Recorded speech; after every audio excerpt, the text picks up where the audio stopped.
Hello, my name is Gail Seiler, and I represent the Betrayal Project USA. We are a victim led organization dedicated to exposing institutional betrayal, honoring those who've been lost, and pursuing justice for crimes committed under the guise of public health, namely COVID-19. You can learn more about our work, view and watch victim stories, submit your story, or get involved and join the fight by visiting our website at betrayalprojectusa.org. You can also follow us on social media, Rumble, BitChute, X, formerly known as Twitter, join our Facebook group, or follow us on Instagram by searching Betrayal Project USA or going to our website and linking out to our social media.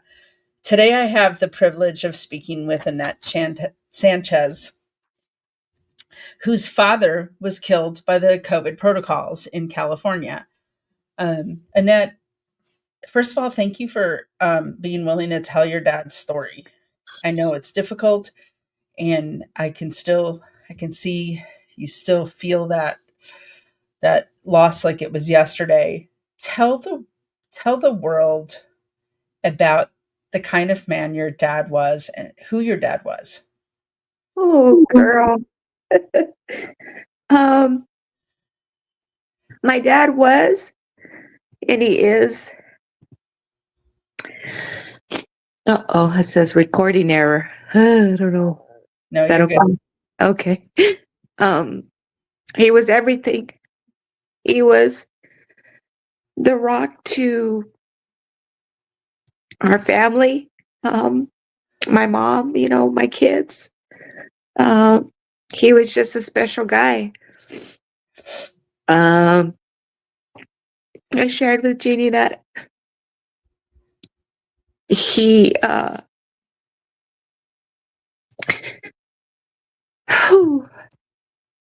It's he was okay. born in 1935 in Durango, Mexico, and didn't have an education. Grew up on a farm over there with my grandpa and my grandma. They didn't have any lights, no doors, windows like we do. Everything was covered with a blanket. And I don't recall like what age, but he was brought over here um, in the Bracero Act. I'm not too sure what year that was, maybe in the 60s, if that. I don't know what war was going on at that time because I wasn't born, but they brought him over in trains Yeah. to work with the promise of getting a green card, their work visas, and maybe one day becoming citizens. So they brought him over. And the stories that I was always told that, he worked the fields, the meat markets. I mean, everything. He did everything. Here in California, there's an interstate called Highway 99, and it goes from where we live. You drive it all the way up north, and it'll take you to San Francisco, Sacramento. But that 99 has fields of grapes, walnuts, oranges, and apples. And my dad picked that. My dad picked it. And so did my mom. And it's so funny, through my mom and my parents, I didn't realize that cotton had thorns. I thought it was all pretty, up until my mom would say, I hate cotton. I hate cotton. I couldn't understand why. It's because everything had thorns, or when they picked the fruit, the bees and this and that. Yeah. But my dad was a hustler, and That's a lost generation, isn't it? It's just, yeah, they don't make men like my father anymore, They don't make that generation anymore. yeah, And he just did everything, He worked odd jobs, worked here, worked there, and then he meets my mom, you know. And I don't share this. I mean, a lot of people know, but I don't share openly because my dad is always my dad. He met my mom with 3 kids, oh, 2 boys and a little girl who was even walking yet.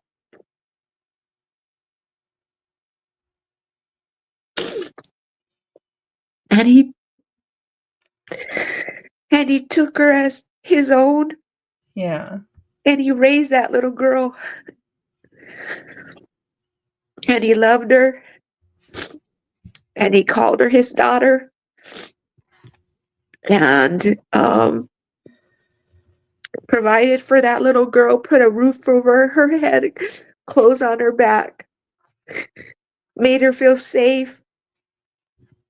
I told Jeannie that at the time, going through all this stuff, when you're growing up in the 60s and the 70s, I go, we were poor. We didn't even realize we were poor because there was always food. Yeah. There was always warmth in our house. My dad was always working. And even when he wasn't working, he used to go and pick up cardboard every single day to make sure that we had something. Yeah.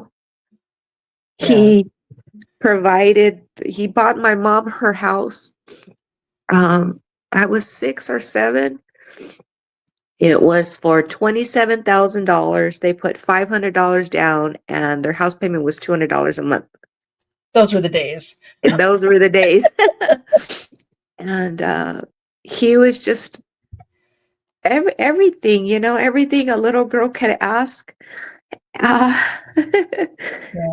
He was the most kindest person, the most giving, the most loving, the biggest heart, that a Yeah. person could have, and God could have put in a human. He Oh. loved unconditionally.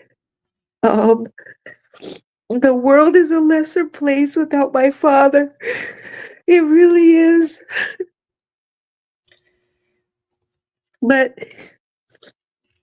being able to talk about him and tell people who he was and who he still is, Yeah. I think is the biggest blessing that his legacy can entail, that he was a person, he was a father, a husband, a grandpa, a great grandpa. Mhm. And we still needed him, we still needed him for whatever God would have allowed us to have him. And Yeah. I didn't really think about, like, when you said a lot of us think, or we're thinking, it's just COVID. We were so afraid of COVID, not realizing the back end of everything of what happened. And I think that if things didn't happen the way we did, we would all still be thinking one way instead of doing our own research, opening our eyes and being like, wait a minute, that's not right. Wait a minute, what? And asking questions instead of just falling in line for the okie doke, like my husband says. Yeah. And, True. Very true. my dad was he was everything. He was funny. He could tell jokes, and, his he spoke broken English, and I think that's an injustice because my mom was born in El Paso, Texas, and my dad, came over here on the Bracero Act, so his English wasn't always good, and our Spanish, now I wish my mom would have just said, no, you guys are going to learn Spanish. Yeah. Anything we didn't understand with my dad, she would translate it for us, so we had to Yeah. there was really no effort. And Right. anything he didn't understand, she would translate it for us to him. But there's certain words that he still had trouble with, like yellow was jello, valley was bally, just little stuff that we would make him say, and then he would get all mad at he would get all mad at us It had to because we make were making fun of him. And your dad jokes a lot better, though. yeah, he was just funny, he had a sense of humor, and he loved, my mother, and not a lot of people can say that.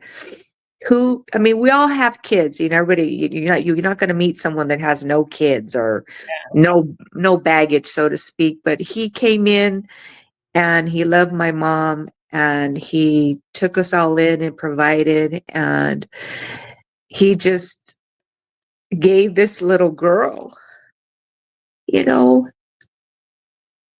a best friend, you Oh, know, someone to be like, that's what first of all, a father, a man, a provider, that's what that looks like, you yeah, know, that my father was strong enough to be brought over to a country that he didn't know diddly squat and to do everything that he accomplished. And then I think it was at Shanji, I don't remember what year. He was maybe 65 because I know my mom we celebrated his 65th birthday, and then also he became an American citizen. oh wow, And they only asked him three questions. It was who's the president, something about the flag, and something else. And I don't remember because I remember I helped him study, and they went to the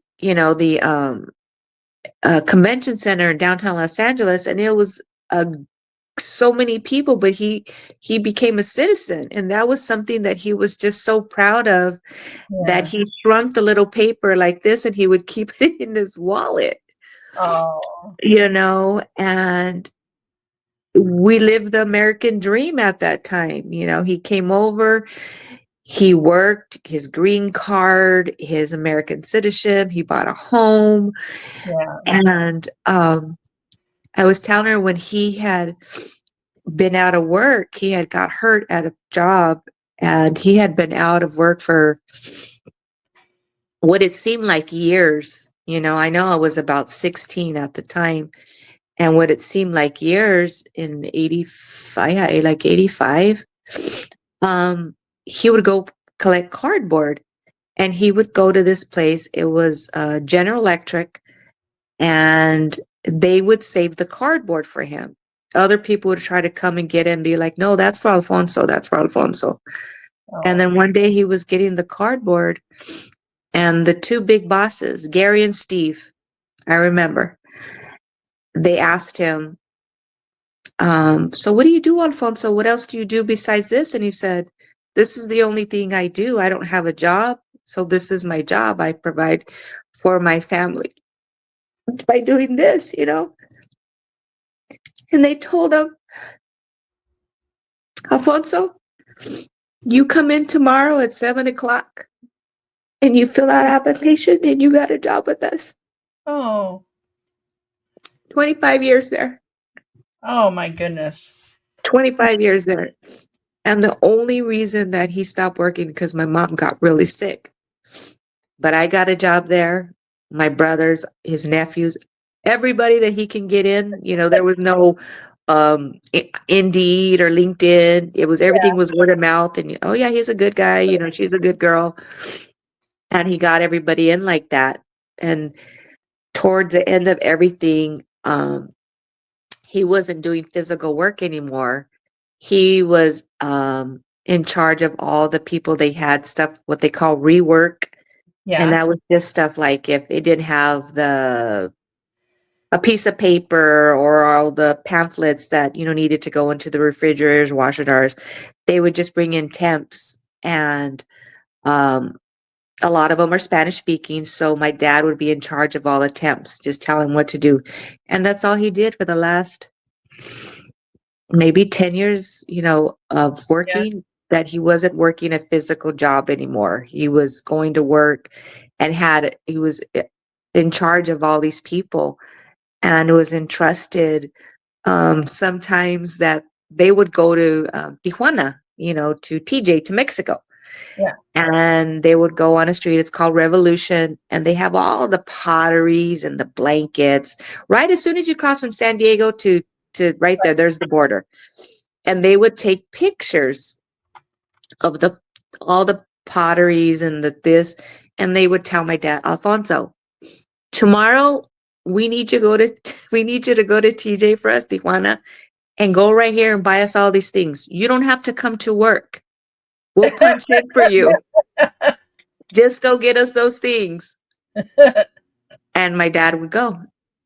oh, That's the type of relationship he had with the big bosses, Gary, Steve, and when the big boss would come in and they would ask, they would all get so nervous because he would go, "Where's Alfonso? Where's Alfonso?" And he'd go right around the warehouse with my dad. And they would ask him, "Well, what did he want?" He goes, "Nothing, he just want to know how everything," and that's how he would talk. He'd be like, he just want to know how everything doing, how you doing, how going, everything good. I told him everything good. That's how he spoke. Yeah. And that's just the type of person my dad was. What He a was wonder. just that likable guy. Yeah, what a wonderful tribute to your dad, and just the old fashioned hard work, the way that, I mean, I remember the days when you worked your way up in a place, and and you got people in, and you're right, there was no internet, there was no Indeed, there was no LinkedIn, there was no any of that. You hired people based on their work ethic and what their reputation was, and reputation means a lot. And it sounds like your dad had an amazing reputation within, not just within the family, but within the community, and absolutely an incredible loss. So when COVID hit America, and everybody panicked because it was all over the news, and they hyped up this bioweapon, in my opinion. What At some point your dad got sick. Um tell us tell us about, well, you had also told us that this picture here was your last Christmas that you spent with your dad. So tell us about that, because he went into the hospital shortly after the next Christmas that you didn't spend with him. Yeah.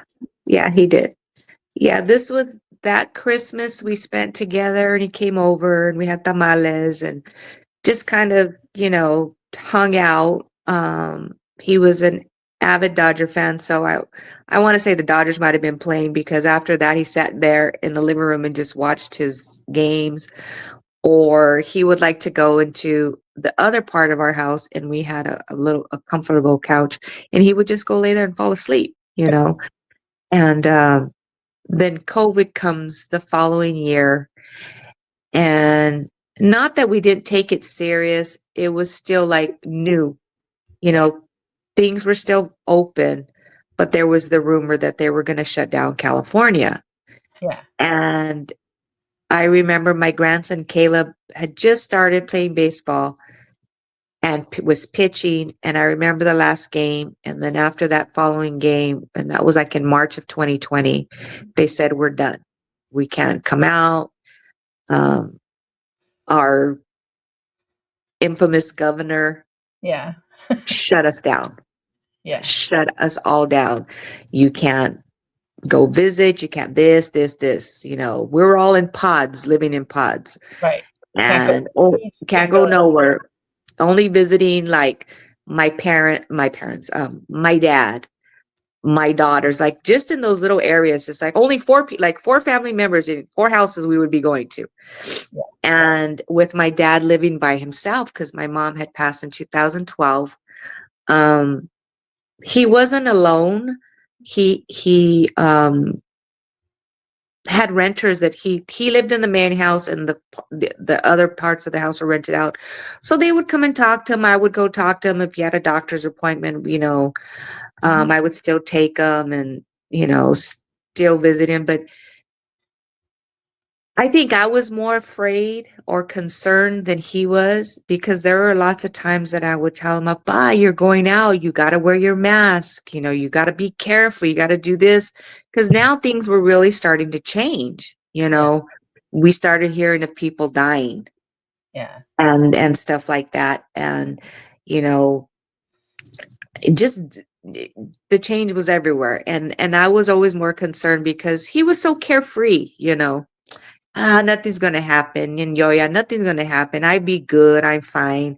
And I said, "Yes, I know." And he would be like, "Jesus has me. I'm covered." And I go, I know what you're talking about me. I go, "Abba, but still, I just want you to be careful, you know?" because at that time, we were trying to buy Lysol, this, and this. And I was sharing with Janie that I read a Lysol can and it was already COVID on there before COVID it was even out. Yeah. I go, how is that possible? Yeah. It was on that, and I think like the Lysol wipes or something like that. But I just remembered, yeah. So, so he was just always more, he was still doing stuff, and I said, "Appa, I didn't mind him doing stuff. I just wanted him to be careful." Sure. That's all I would tell him, be careful, be careful. Even to the point where, like, I don't know what interview I was hearing somewhere, and some elderly gentleman said, "Oh, I've lived a good life." And he was listening. I think we were watching it on TV or a commercial or something, because my dad was with me. And the guy said something like, "Oh, I've lived a good life. If I get COVID and I pass away, I'm happy, right? Or I was content." Something ridiculous like that. And I remember my dad saying, "Oh, no, not me. I don't want to catch that. I don't want to die. Yeah. Yeah. I want to live still. I have." He guesstimated, he goes, muchos años. Muchos años could have been 3 years. Muchos años could have been 10 years. I don't know. But his thing was, I have lots of years, And his thing was, I want to see my boy grow up, which is my grandson, which would be his great-grandson, Caleb. Because that's what he would call him, my boy. He goes, I want to see my boy grow up. Yeah. And so that happens. And then I remember he was thinking of going, he was thinking of going to Tijuana for like Thanksgiving.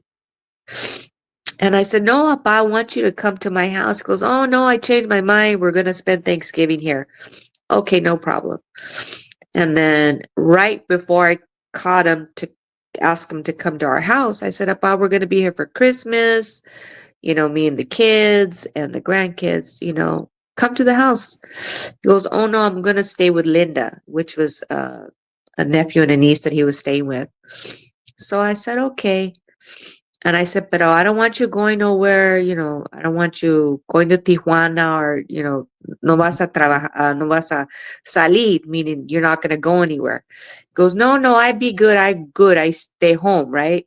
I said, okay. Because I remember seeing a commercial or infomercial from the 46th president at the time. Yeah. And he made some dumb comment like, he wished like a Merry Christmas to the vaccinated and for the unvaccinated to have like basically wishing us death. Yeah. And I remember that and I thought, what a jerk. Yeah. But that 46th president is no longer president, so Yeah. I'm okay with that. So I was always really careful with my dad, to do that and just tell him be careful. So he says, okay. And then at that time he was switching doctors. And because I was telling Gina, I think I shared with you that because of his age, they got him a free Uber thing. He was be able to do this and use that. And he was getting Uber for free. And I said, "Why don't you call me? I'll take you." For free. Because he was complaining the Uber driver drove too fast. He goes, and he drives like this and just silly. I go, "Apa, yo te llevo. Okay, just call me like the day before or give me notice and I'll go take you wherever you want." So he is getting a new doctor. And we went to go see his doctor, and doctor told him, that he was good, he was still in good health, just with up in his age that, he needed to be around more people and not so much being by himself and stuff like that. So we said, okay. So we had kind of made a commitment. Okay, after the holidays, either you can come and stay with us for a couple days or vice versa. And so you wouldn't be alone. So somebody would be in the main house with him all the time. So he's like, okay. So we kind of just left it at that. And then that was December 23rd. And so I already knew he wasn't coming over Christmas Eve. So we just kind of, he says, let's go to Target real quick though. Let's go get the kids some gifts because I know I'm not going to see them. So we go to Target really quick and we buy some small gifts for my grandkids. He goes, so from their papa. So we do that. And then Christmas Eve comes and he calls us and he, Merry Christmas. And then Christmas Day comes. And we do Merry Christmas and everything's what it seems like is okay. And then maybe that weekend, that Sunday or Monday, I had my youngest, which I call grandbaby 2 and 3 with me, which are my 2 granddaughters. They were with us till Christmas. And they were trying to get a hold of me early in the morning and saying that my dad wasn't feeling well. And I'm like, well, what's wrong with them? So I call them and they're saying that, well, he has a little cold and he's not feeling well. And I'm like, okay. They're like, well, we've been giving him, Tylenol or whatever they were giving him. And we're trying to make an appointment with his doctor. So I said, okay. So I even tried to make the appointment and I finally got through like that Tuesday or Wednesday. I don't even remember how the days fall into play.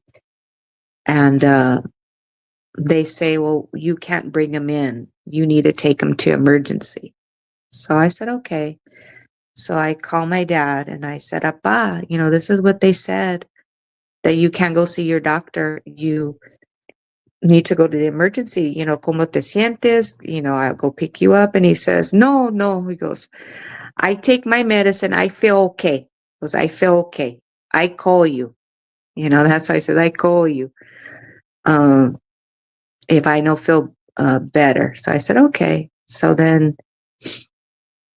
Thursday, which would have been New Year's Eve, but day, he calls me early in the morning. And by that time, he's livid because he hasn't gotten any better and he's really sick. And he says, I need you to come and pick me up and take me to the emergency. So I said, okay.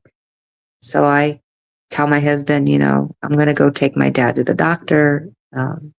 I'll be back later. So I pick up my dad and he's livid. He's just so pissed off. And he says, I'm sick. He says, and he explains like the 24, 48 hours, what happened. And because he just swears that, and I believe him, that somebody came in and was sick. And that's how he got sick. And back then, everybody was closed. We didn't have no windows open, let's just stay inside. And so that's what this house where he was staying, that's what they were doing. They were just staying inside and no ventilation, no this. And he goes, I knew I should have got up. And mind it, he's telling me this in Spanish and he's cussing and he's saying all these things. I should have got up. I should have left. I should have this. I should have called you. I should have. He goes, but I didn't. He goes, but I know that person got me sick. So I said, okay, so let's just go see what it is. And by then I'm sitting in a car with them. He has his mask on. So do I, but it's defeating any type of person because we're already getting, but it's just going over my head. And even if I realized what was going on, I probably wouldn't have cared anyways because it's my dad. And we go to the doctor, the emergency, we check him in. They said, okay, it's a 2.5 hour wait just to see the emergency doctor. So I said, okay. So we go wait in the car and we're there. And by then we're just talking. I go outside a little bit and he's just, the whole time he's just sitting in my car like this, just resting. And I take him in and they said, well, first we have to do a COVID test and we have to do all these other things too, Mr. Avitia.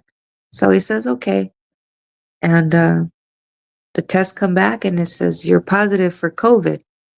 And he was in shock and I was in shock. Like, what? There's no way my dad has COVID. We've been so careful. We've, checked off A, B, C, and D. And they're like, no, he's sick. And they're like, do you want us to do it? I go, I don't need you to do a test on me. This ain't my doctor. You're here. I'm here for my dad, So they're like, well, we need to do some, we're going to need to take a chest x-ray. So I said, okay. So this time he's in disbelief. He's upset. And he's just like, I can't believe I have COVID, you know? And, so we go and they put him in a wheelchair and I roll him to where they do the x-rays. And by this time you could tell he's sick and, he has trouble standing, you know, so we're trying to do the x-ray and I'm trying to hold him, literally like almost holding the back of him without trying to not get into that x-ray. And so we do the x-ray and then they go and now they say he's got COVID pneumonia. He's got a collapsed lung. And I'm like, what? They're like, yeah, we have all these things. And I said, well, do I need to take him to the hospital? What do I do? They're like, no, only take him to the hospital if he gets worse. But we're going to give you some medicine that should make him feel better. And I'm thinking it's got to be like some really good medicine, right? And we go to the pharmacy. Let me back it up. We go to Jack in the Box because he says, I'm hungry. So we go to Jack in the Box, but in between that, he goes, this was his thinking. I need to put some food in my stomach because when I take the medicine, I'm not going to be able to feel good, right? So we do that and he goes, can you give me something right now before we do that so I can at least have something? So I had a banana in the car and I give him his banana. And I remember we pull out a Jack in the Box and we're pulling out. And then he starts choking. And then he just starts getting sick. And I help him, right?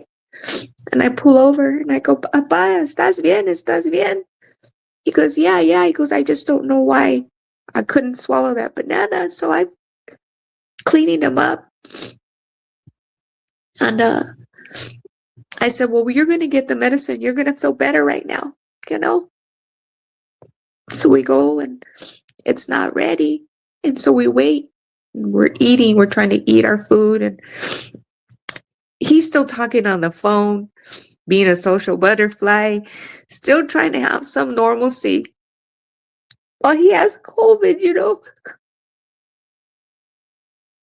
And so we get the medicine. And all it was Tylenol and some medicine. I don't even know what it was. I just threw the medicine away December of this year, 2025. I still he had a Nike, like a knapsack with all his meds. And I still had everything, even that stupid Tylenol and that other med. I don't even know what it was. And I told my husband, should I keep his stuff? He goes, no, babe, it's time to let that stuff go. Because every time I would see it, I would just think, Dad, my poor dad, you know, walking around with freaking medicine and this medicine that this dumb doctor gave us. And I thought it was going to make him better. And so I threw it away. And so they give it to him. The first thing he does is he takes it. And he goes, me voy a sentir más mejor, mija. You watch. I'm going to feel better. Okay. So I say, Papa, well, I'm going to take you to the house. I'm going to call my husband. And so I call my husband well, no, back that up. I tell my dad we're going to go. And then he says, no, se va a enojar el indio que, you know, I'm going to go and I'm sick. Meaning, you know, he's going to get mad because I'm sick. I go, no, he's not. So I call him on speaker and we're talking. I go, babe, tell my dad it's okay. And he goes, Alfonso, you come to my casa. My house is your house. I don't care about what you have. We're going to take care of you. So he says, mija, before we go, can we go to the house and get some stuff? He goes, because I'm going to want to take a shower. I need some pajamas. I need a toothbrush. So I go to my parents' house he doesn't get out. He's not feeling it.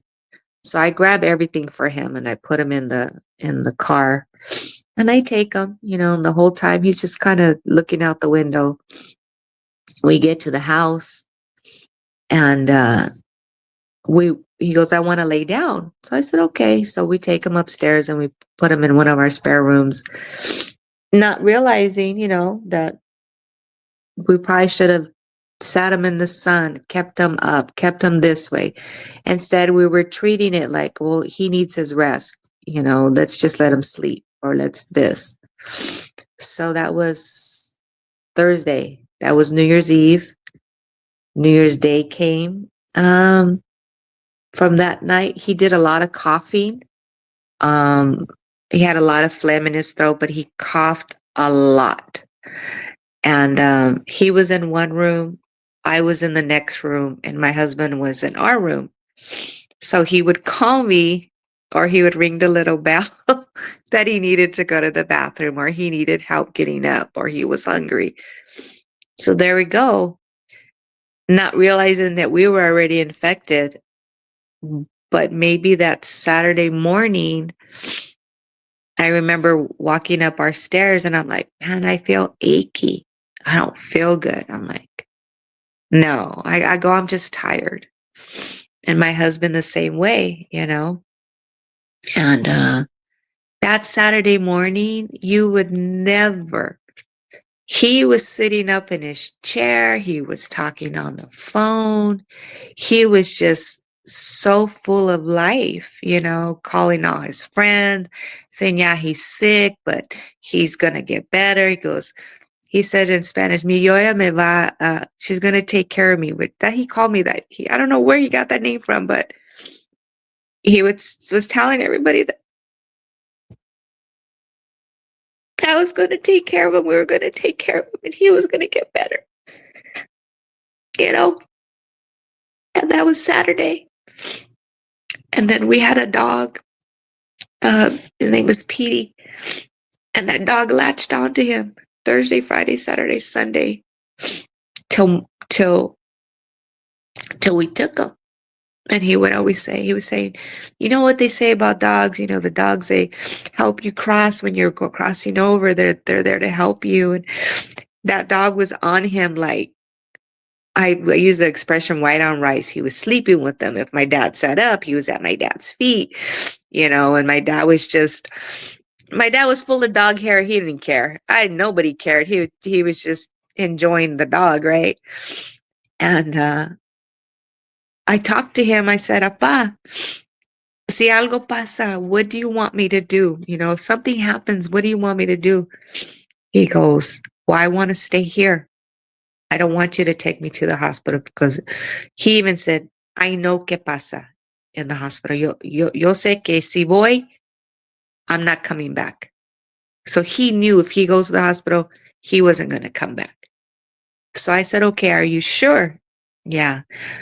So I told my husband, and my husband goes, that's what he wants, knowing what the end result would have been.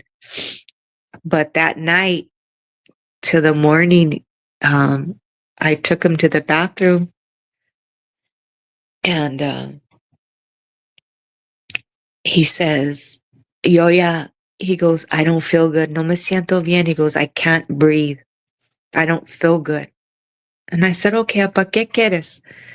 He says, I want you to take me to the hospital. I said, Apá, are you sure? He goes, I'm sure. He goes, but before I go, can you and Indio, can you pray for me? I said, of course. So we go there, we pray over my dad. And he's sitting up, and then we, I get him ready, and we'd walk him downstairs, and we put him in the car, and he says bye to my husband, and I take him.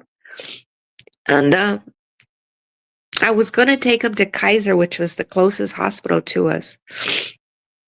But he says, no, take me to my hospital, which is Imanta Health or something like that. It's in Covina, California. So I take him, and I remember driving up, and I pull up and I get him a wheelchair.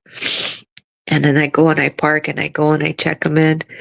And I'm not really paying attention to anything because I'm thinking we're going to go to the emergency. We're going to wait in the waiting room and we're going to wait this thing out.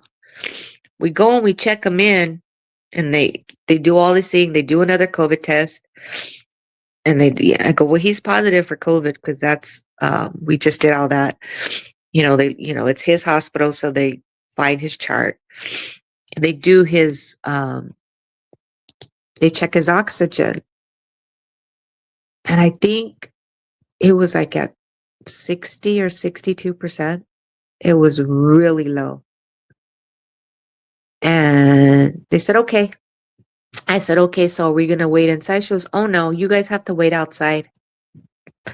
So they made us wait outside of the hospital in this little corner.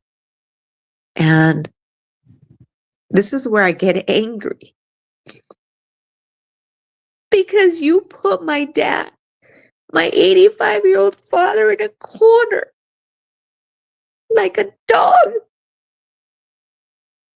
And you make him wait outside early January morning. It had to be a 60 something degrees, if that. It was so freaking cold. And then you give him these dumb hospital blankets that are thinner than paper. And we sit there. Did they put him on any type of oxygen? I mean, They put a tank on him. He went through 2 tanks outside. Yeah. So they did do that. They put him on the oxygen, and we sat outside. And I'm like, we can't go inside. We can't do. The lady was the nurse that I shared with Ginny that we butted heads at the very beginning, because I was that daughter. I was like, you're going to have my dad out here? Are you freaking crazy? What's wrong with you? He's this, and this, and this. He's 85 years old. And protocol, or whatever word she used, hospital policy. I don't remember. It was something to that effect, that the COVID patients had to be outside. Nobody could come inside. I'm like, okay. So we wait. And we wait. And that whole time, he was a trooper. He didn't complain. He didn't anything. I think now that I look at it with this very conversation, it's almost like he knew and he was just at peace. If that makes sense. Because he wasn't complaining. It was just very quiet. And he was sleeping. Like, I have pictures of him. I took couple of pictures where he's just kind of sleeping. And I had a video of him. I go, look at, he's sick and they have him outside. And I remember I said I was going to call it news and I was going to do this and do that. But he didn't complain. And he was just like, no worry, Oya, no worry. Gonna be okay. I said, okay, Papa. And then he sat there the whole time. And then I even shared, remember I told you that I had to go to the restroom. And I had asked the nurse, could I go inside to use the restroom? And she's like, no, you can't go inside. You have to go to those porta potties. I said, what? She goes, you have to go to those porta potties. So I walk over and then I'm like, I'm not going to no freaking porta potty. I go, no way. But not realizing, and I think, no, I know that I go, God always does things that I always feel that if he doesn't want me to see stuff, he'll put blinders on me. Next to those porta potties, and I shared it with, when I spoke to you the last time, next to those porta potties were those big white containers, the freezers. And if there was not 2, maybe 3, but I know 2 for sure, they were outside next to the porta potties. It didn't dawn on me till like maybe years later I know what they were, and I know what they were at the time. And but at that time that I was experiencing this with my dad, I didn't see it, because I probably would have said, I'm taking my dad home. We're gonna leave. And so I ended up telling the nurse, I'm not going, this and that. And then maybe an hour later she came back and she's like, I can let you into the emergency room to go to the bathroom. I said, okay. And by this time my dad is still just kind of sleeping, kind of just not complaining. And I walk into the actual emergency, because they kept on telling us that they didn't have a room for him. They had to wait till there was a room available. So they were going to have us wait, and then they were going to take us to the emergency. And then from the emergency, they were going to take him to a room. So I said, okay. So I go to the restroom. I go inside the emergency, and I was telling Jeannie that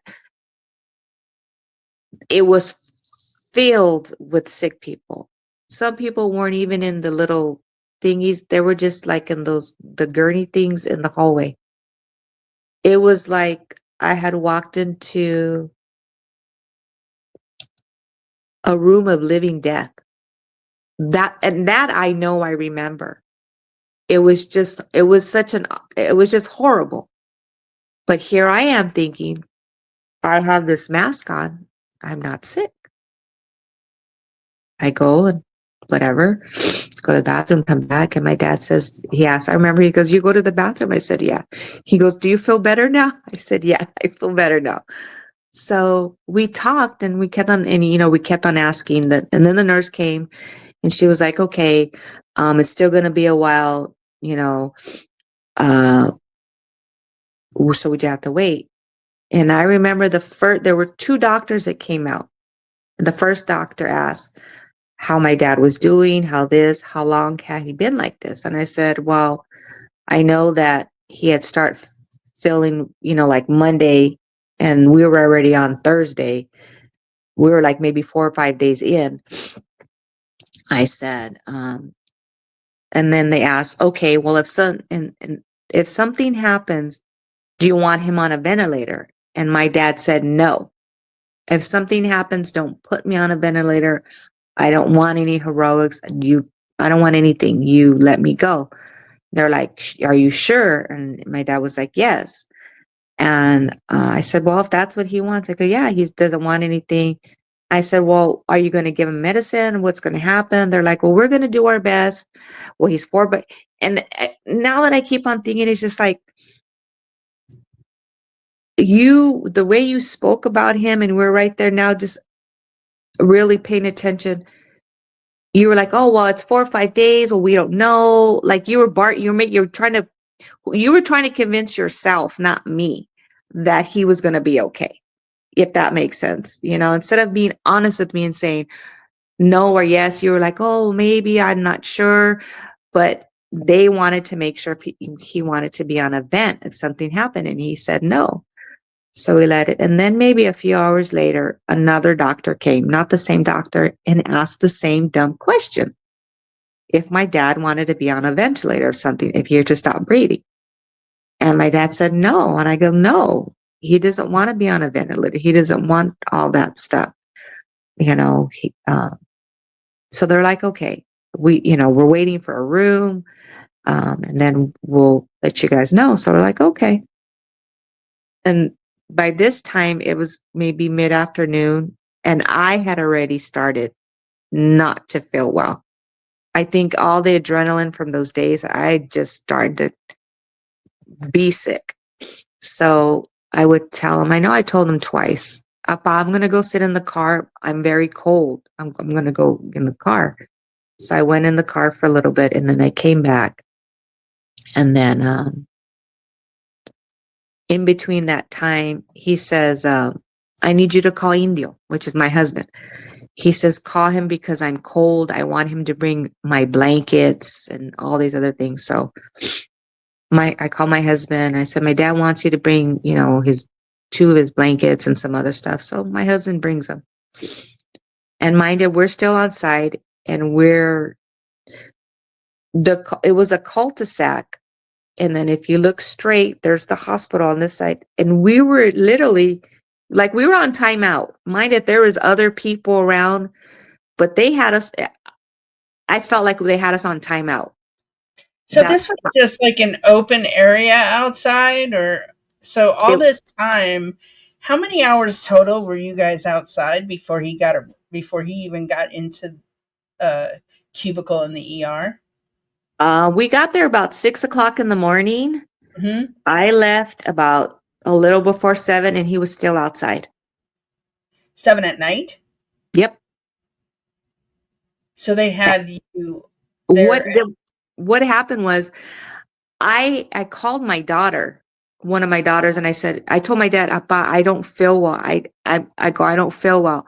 I go, if I stay any longer, they're going to want to admit me to the hospital. I'm not going to be able to drive them. That's how I felt. I felt like I was about ready to pass out.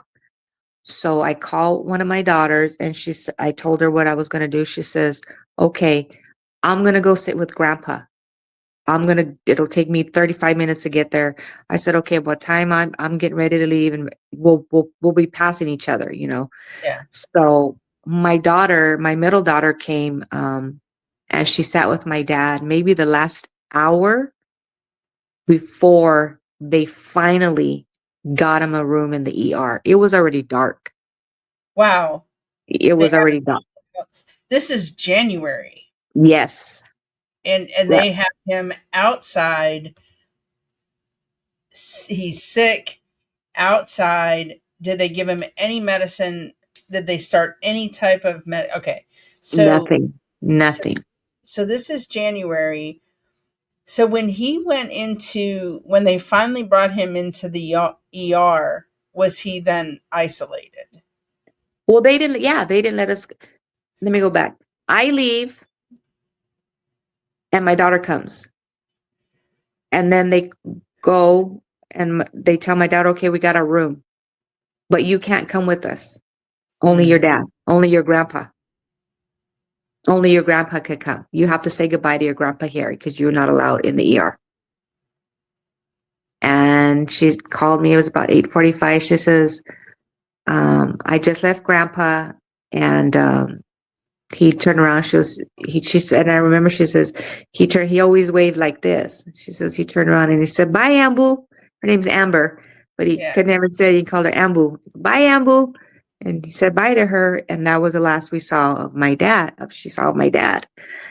And they did tell her he's going to be in this room. He'll have a phone and you can call him. But we have to make sure, we have to check him in or whatever they were going to do. So I said, okay. And so she says, Mom, I left grandpa. This is where he's going to be at. They said you could call him in the morning or whatever the case may be.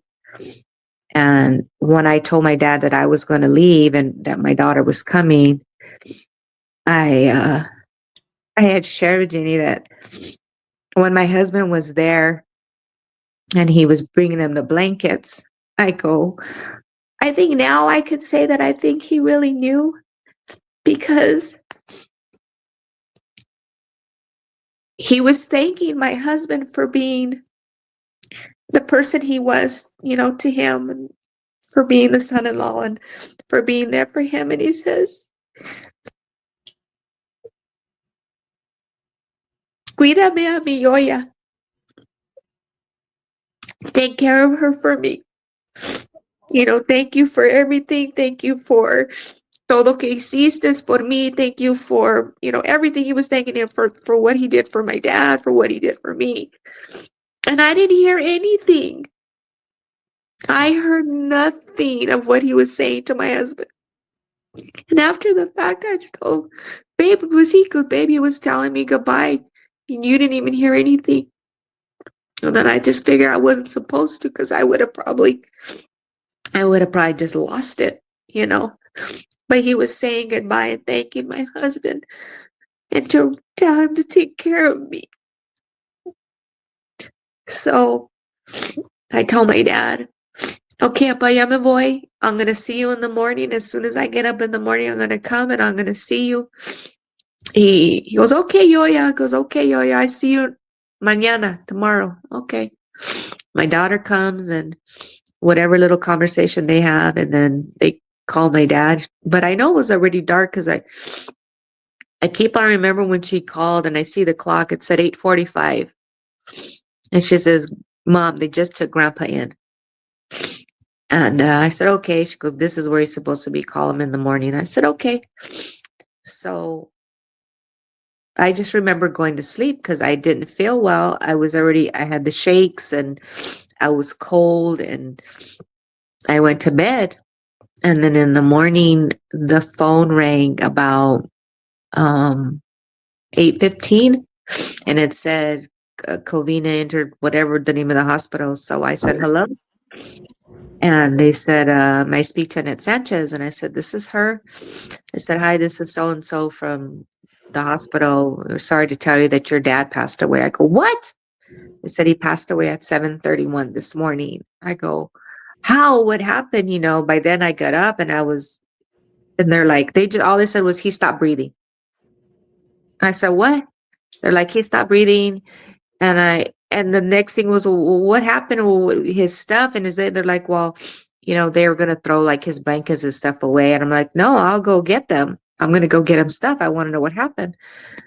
I get up, and by then it's just another blur of I get down. I start yelling for my husband. My dad passed away. He gets caught up in an emotion for maybe a good 30 seconds and starts to cry. And then I said, we got to go get his stuff. I need to go talk to somebody. So we head out to the hospital, and we don't we don't go to the emergency. They want us to go to the main front. They have us there waiting. A nurse comes out or a doctor comes out just to tell me that he passed away. And at that time, I don't even think of the who, what, where, why, how. Can you tell me step by step? I'm not even thinking of that.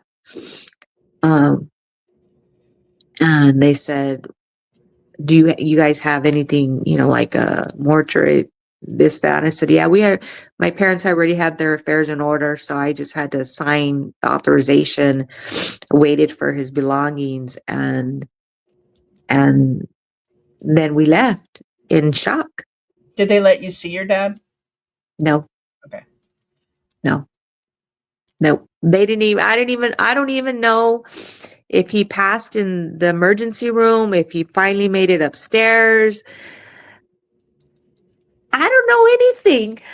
Yeah. I know nothing of what happened to my dad. I know nothing. Was Just he?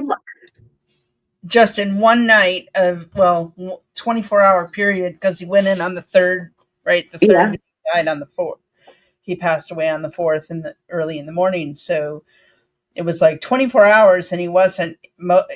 Half of that was spent outside, right? So Yep. more than half of that was spent outside. More than that was half a side. Yep. Um, but you know that they gave him at least one dose of remdesivir, right? And um, anxiety medications and morphine, right? Oxygen. Tell me about the and they left. They intubated him. I, I don't even, like I said, I didn't, even when I got his death certificate, I didn't understand what it meant. Yeah, And then I shared with Jenny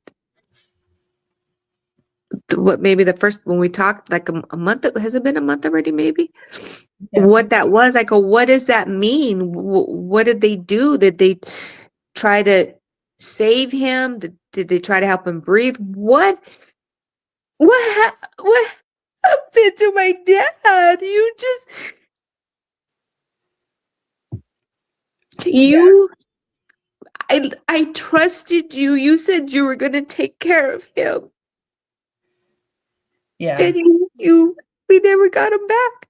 A tube in the throat is Yeah. some type of mechanical. Yeah, I don't know what they did. I don't know if they intubated him. Did they use a bag? Did they try to save him? Was it too late? My thing is I know he wasn't by himself. I know that he had his angels with him. I know that. I know that. That my dad wasn't alone in that part, but he was by himself Yeah. with these strangers. Did they take care of him? Did they see that he was just this old man coming in? Yeah. He's 85. Oh, he's lived a good life. Who's gonna miss him? I miss him. I miss my dad. Yeah. Right.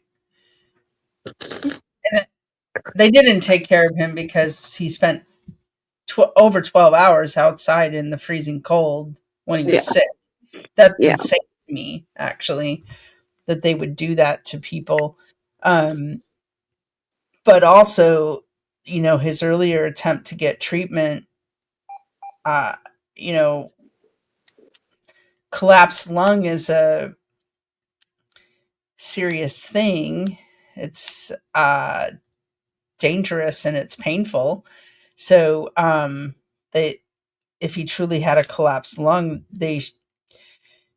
medication doesn't fix that. There, there has to be a tube put in the lung to inflate it again, right? So that's a little bit crazy. So, um, and 60 in the 60s and 70s for oxygen when he gets to an ER, those are things that should make the ER staff jump into action, right? Those are triggers that tell them an emergency is happening or that they should be addressing that person very, very quickly. Although when they gave him the medications that would have expedited his death anyways. It would be interesting to know if the tube that they put in his throat was mechanical ventilation because he died quickly after that. You were telling us what did they put on the death certificate for cause of death? They put the first thing was cardiorespiratory arrest. They put 30 minutes. Um, the second one is respiratory failure for 2 hours and COVID-19 for 2 days. And I still have his little book from his last doctor visit. Well, his last doctor visit, because it was a new doctor, and I was writing everything down, what his oxygen was then, the medications, and the day that we checked into the to the hospital when he was sick, what his blood pressure was that day, what his vitals were, and what the oxygen was. I still have that book. That I didn't throw away. I still have it. And I think because I wrote some personal things to my dad, Yeah. just telling him that I was sorry that I left him there, and You expected them to help. I expected them to do something for him to help him.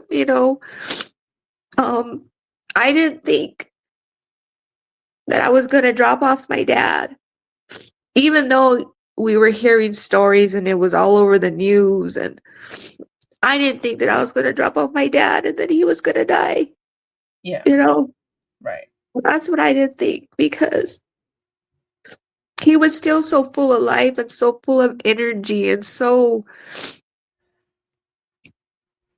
my dad he wasn't the type of man que, I don't know, Gina, how do you say, no se queja, no se queja, how do you say that? I don't know if you even know if that's a real word or is it slang. Like, he never complained. Yeah. Even if he was in pain or was hurting, he wouldn't complain. He would be that patient where even if you were not treating him well, he would still Yeah. respect you. He wouldn't complain. Yeah. That I know.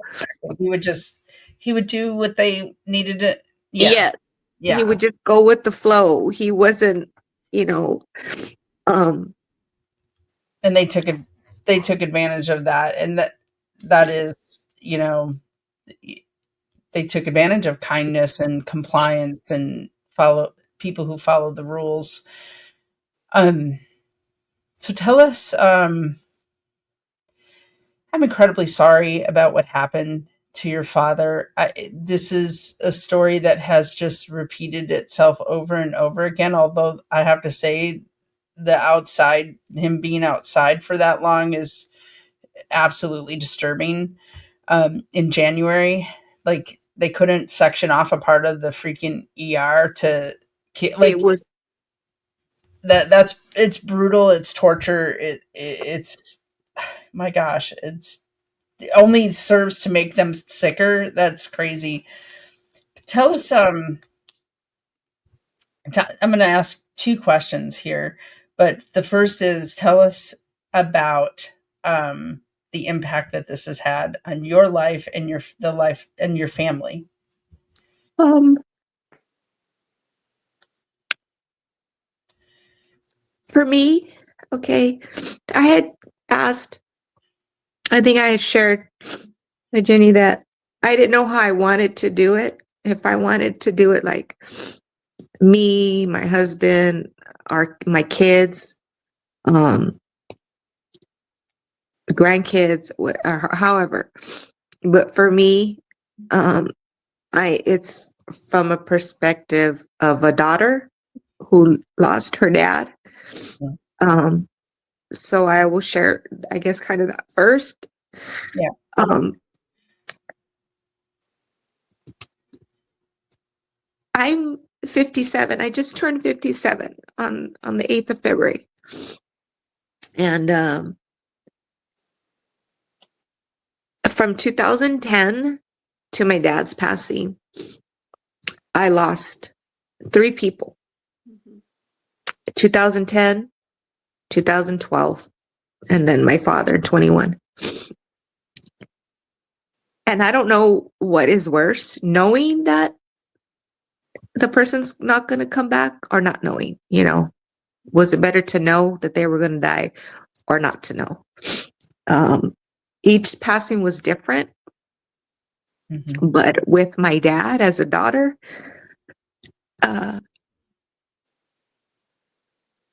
I have not been able to come out of the bubble. Right. I feel like every day is a fog. I feel like I'm in a fog. Like sometimes I'm in a fog. Like I can't wake up from this nightmare. I'm 57 and I still needed my dad. I needed my dad. I could call him and tell him, "Papa, this, and this." Or, "Papa, can you do this?" Or, "Papa, you think?" And he would do it. And if he couldn't, he would tell me, but he would say, "We're going to figure something out." That's the type of man he was. That's the type of dad he was. And I miss that. I miss my parents, but I miss my dad. I miss my dad. And And that could be, I mean, and I don't know if you think possibly that still being in a fog is kind of like because nothing made sense. I mean, nothing made sense about what happened to him. And it, there's, there's no answers. Like when cancer kills somebody, when somebody dies of cancer, or somebody dies in a car wreck, it's like, oh, that happened and this happens, but a novel virus that's been around, um, it doesn't make sense that somebody would die from that, or the the way that the hospital reacted doesn't make sense. None of it makes sense. no, no. It doesn't, like, I agree with you. It doesn't make sense, because I'd be like, I remember it like it was yesterday. Yeah. I can tell you Monday was this, Tuesday was this, Wednesday was this, Thursday. I can tell you every single day leading up to when he called me when he was sick to when he passed. Yeah. After that, I don't remember I don't remember Right. anything because then we got sick. Yeah. Then my husband got, extremely sick, and we were sick that whole month of January. I think it was the end of January when we finally were like, okay, I think we can go out. I think we can try to go. I would think we could this and because I think I lost like 20 pounds, my husband another 20 pounds, and we finally went to say, I'm hungry. When we got to the point where like, I'm hungry, I'm craving, I'm hungry. I'm like, well, maybe that we're okay. Um, but you know, Yeah. everything that from that, and then like, even with my kids, I have 2 daughters and a son. I have 5 grandkids, and he was only able to see 3. No, 4. 4, see? 4. And like I shared with Jenny that um I was that guy. Like I shared with her, um when my dad passed in January, we didn't know it at the time that my oldest daughter was pregnant with my youngest grandson, who will be 5 in September. So my dad passed in January, and the baby was born in September. And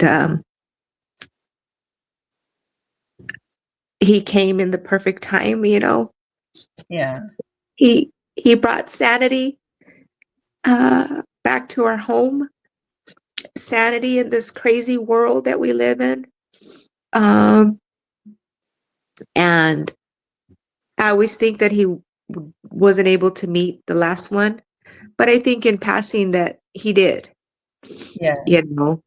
And then with Caleb, this guy right here, he'll be 16. He's a sophomore in high school. He plays soccer. And I think all of my grandkids, this young man right here, this little boy has felt it the most. And if my dad could still, this was a little boy that he would say, I want to see my boy grow up. I want to see him grow up. Um, just not that he didn't love any of my other grandkids, because he did. They were all so different. My 2 granddaughters, I have 2 granddaughters that he would call the cacahuates, which is peanut cacahuate in Spanish, but he would call them the cacahuates. They would call him, their names are Amira and Nina, and they would call him, right? And I would tell my daughter, have the girls call grandpa, have they call grandpa. No, mom, I'll have them call him. So then, the girls would call him. And then I would talk to my dad like later that day, and he would say, oh, me llamaron los cacahuates. I go, what happened? He goes, yo no sé qué pasó. He says, me hablan. And he goes, they talk to me. But I always say it in Spanish because that's how he goes, me hablaron y no lo entiendo a chet. He goes, he would call.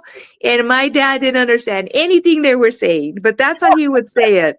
He goes, they were talking, weedy, weedy, wee. He goes, and I just say, okay, mija, okay, okay. Like, he goes, because he couldn't understand them, That's but he funny. just agreed with them.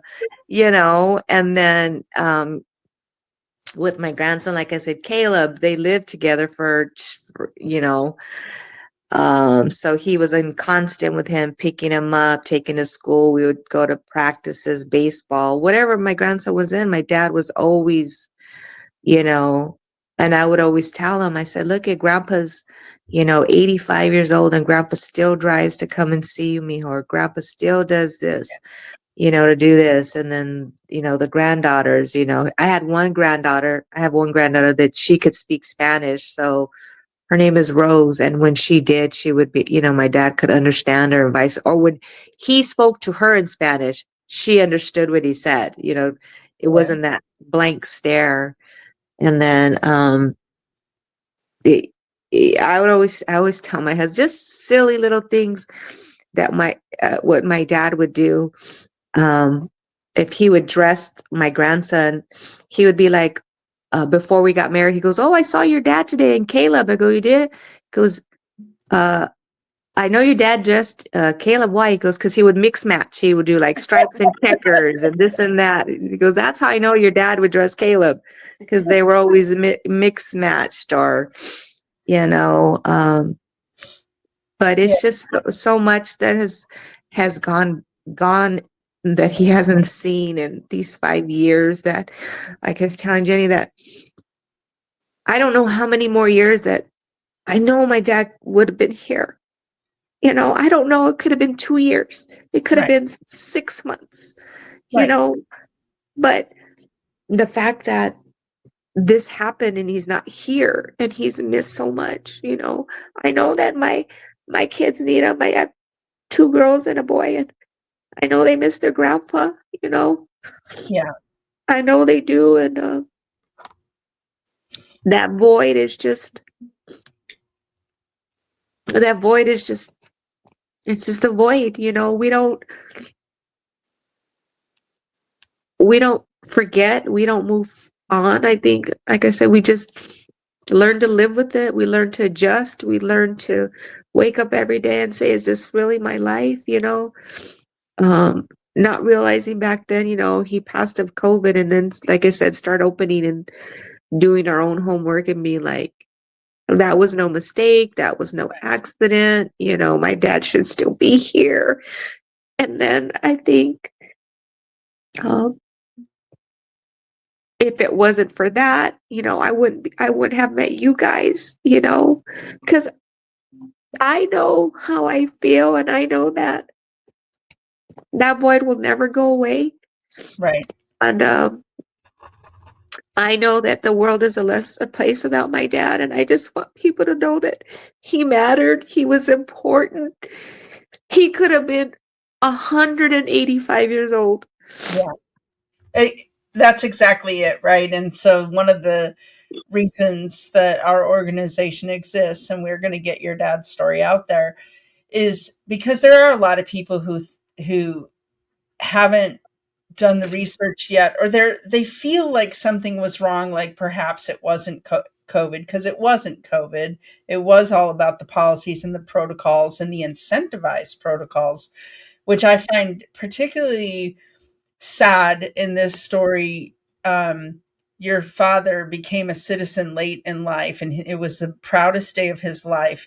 And the government that he loved, the Yeah. country, incentivized a protocol that was killing people, and that is incredibly sad. And like you said, the whole if you're unvaccinated, they they were going to treat you different, or harsher, or try to rack up that body count. And so, yeah, so we one of the biggest reasons we tell these stories is so that the truth is coming out about the protocols. It was the protocol and not COVID, and we're very focused on changing that narrative and changing the language, and claiming the truth and making sure that the truth gets out there so more people wake up.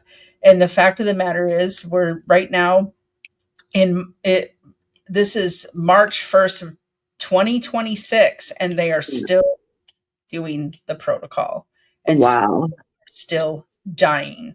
And so we're, the second reason we're telling these stories is to warn people, to be cautious, and to understand that it's still happening.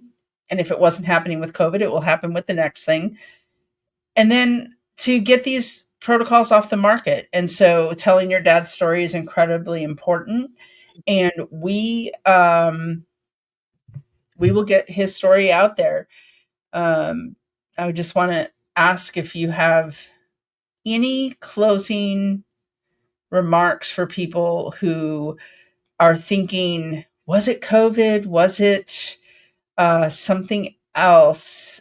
If they're in that same spot that you were in, what would you tell them to do?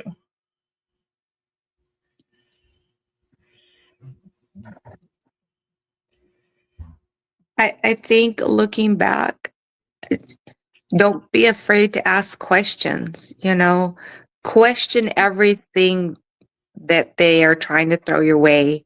Question why, if I could have do it again, why is my dad out here? It's cold. Why don't you have him here? Why this, or even going back to when we took him to the ER. What do you mean he has COVID pneumonia and a collapsed lung and you're just going to send him home? Yeah, What kind of crap is that? Just really question what they want you to do. And I mean, because in reality, nobody really loves our family members like we do. that's right. We love them, we take care of them, and um I think our first mistake is trusting the medical field that Yeah, they're going to take care of them like we would, or not yeah, realizing, was it COVID? Is it a protocol? Not realizing now I know that word protocol. Back then I didn't. It was yeah, just like he died of COVID. He got COVID and he passed away. He had underlining conditions, or yeah. if Underline. you're older, if you're this and that, you're more this, and it's like that type of thing. I think I would have asked more questions. I would have maybe demanded more, or asked, do you have them outside? What is that? That type of thing. And Yeah, yeah, that's good advice because if it doesn't make sense, it doesn't make sense for a reason.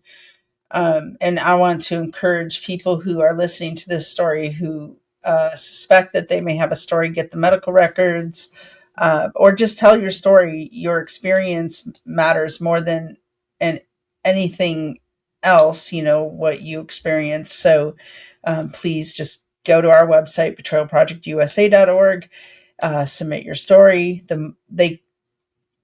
They can't ignore they can ignore hundreds of us, but they can't ignore thousands and tens of thousands. So yeah, I appreciate you yeah. telling your story, Annette, and thanks, Jenny, for being on for support. I appreciate that. For those that don't know, Jenny's story is also on our website. So was mine. Yeah. Jenny's mom was killed. I'm a survivor. So you can see all of those stories on our website under the protocol stories. Appreciate you, ladies. Thank you all for watching. Share this far and wide.